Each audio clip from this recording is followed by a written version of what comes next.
On est en direct.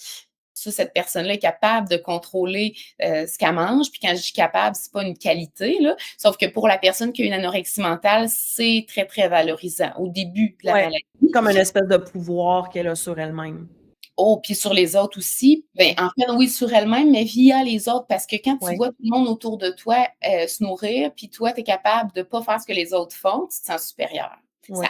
Ça nourrit ton Ouais. estime de soi de façon, Ouais. je sais pas si je dirais artificielle, là, mais ça nourrit ton estime de soi. C'est pas nécessairement la bonne façon de nourrir son estime de soi. Mais non, mais c'est dans une fonction. Tu sais, tantôt, on parlait de comportements qui servent des fonctions. C'est Ouais. dans une optique d'aller chercher une estime de soi. Puis l'autre, moi, tu vois, justement, avec ma lunette des traumas, je vois la réponse à j'ai vécu une agression, on a agressé mon corps, et là, c'est moi qui va décider ce qui rentre dedans, puis il n'y a plus rien qui rentre dedans.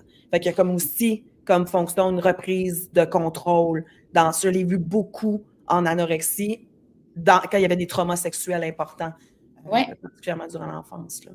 Ouais, ouais, ouais, tout à fait. On voit ça souvent. Il y a beaucoup de gens qui ont des troubles alimentaires. C'est bien documenté, là. Ouais. Environ 30 des gens qui développent une anorexie mentale ont eu un trauma dans le passé. Donc, ça peut être une agression sexuelle, justement, des abus, de la violence durant l'enfance, toutes sortes Mm-hmm. d'événements comme ça. Donc, Mm-hmm. c'est fréquent, là, ce que tu dis.